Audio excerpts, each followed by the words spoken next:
দুর্নীতি করলে পদ পদবি কাছের দূরের বিবেচনা না করে কাউকে ছাড় না দেওয়ার হুঁশিয়ারি দিয়েছেন প্রধানমন্ত্রী শেখ হাসিনা।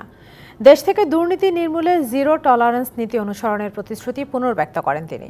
সরকার প্রধান বলেন, কঠোর হওয়ার কারণেই দুর্নীতিবাজরা ধরা পড়ছে, এতে বিব্রত নয় সরকার। প্রশ্ন ফাঁসকারী এবং সুবিধাভোগীদের খুঁজে পেলে ব্যবস্থা নেওয়া হবে বলেও জানান প্রধানমন্ত্রী। চীনের সমর্থন লাভ করি।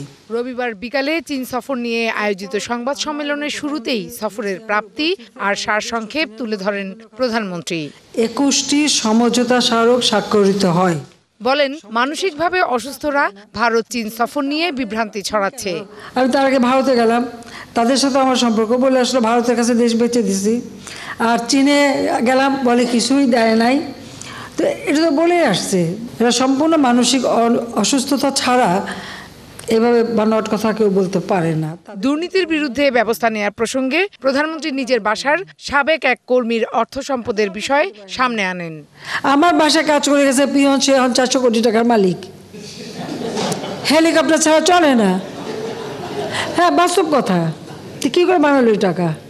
যখনই আমি জানছি তাকে বাদ দিয়ে তার কার্ডটা সব সিজ করে সব আমার ব্যবস্থা আমি নিচ্ছি। আমি ওটা বিশ্বাস করি না যে আমি এটা ধরলেই একবারে আমার সরকারি ইমেজ নষ্ট হবে। নো, আমি এটা বিশ্বাস করি না। আমার দায়িত্বই হচ্ছে যে অন্তত এই যে সমস্ত অনিয়মগুলি আছে সেগুলি ধরে একটা জায়গায় নিয়ে আসা দেশটাকে। দুর্নীতি দীর্ঘদিনের সমস্যা উল্লেখ করে সরকার প্রধান স্পষ্ট জানিয়ে দেন, ছাড় পাবে না কেউ।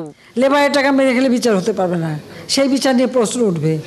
অন্যের বেলায় এক ড্রাইভার টাকা চুরি করলে তার দোষ, আর এরা যে বড় চুরি করতেছে সেটা বড়। তাও আমরা চুরিটা যদি খুব বড় অঙ্কে হয়ে যায় তাহলে বোধহয় দোষ থাকে না, দোষটা টাকা দিয়ে ঠেকে যায়। যে হাত যখন দিয়েছি আমি ছাড়বো না। আপন পর কোনো কিছু আমি জানি না, কাজেই যেখানে পাবো আমি যখন জিরো টলারেন্স বলছি, জিরো টলারেন্স কি আমি সেটা করে ছাড়বো যতদূর পারি। প্রশ্ন ফাঁসকারী এবং প্রশ্ন গ্রহণকারীদের খুঁজে বের করার আহ্বান প্রধানমন্ত্রীর। হ্যাঁ, যারা বেনিফিশিয়ারি যদি তাদের খুঁজে বের করা যায় তখন তাদের বিরুদ্ধে ব্যবস্থা নেব না কেন? তাদের তো চাকরি করার কোনো অধিকারই থাকবে না। তো প্রশ্নপত্র যারা ফাঁস করে আর যারা সেই প্রশ্নপত্র ক্রয় করে দুজনই অপরাধী, এতে কোনো সন্দেহ নাই। কিন্তু আর খুঁজে বেরটা করবে কি? সাংবাদিকরা যদি চেষ্টা করে বের করে দেয়, ব্যবস্থা নেওয়া যাবে। তিস্তা পরিকল্পনা নিয়ে সরকারের ভাবনার কথাও তুলে ধরেন শেখ হাসিনা। তিস্তার পানিটা ইন্ডিয়ায় আটকে রেখেছে, কাজী তাদের কাছে আমাদের যদি আদায় করতে হয় তো এই প্রজেক্টের কাজ তাদেরই করা উচিত। Farhana Juthi, DBC news, Dhaka. নগদের কাছে সব গ্রাহকই প্রিয়, তাই তো সারা দেশে ক্যাশ আউট চার্জ সবচেয়ে কম।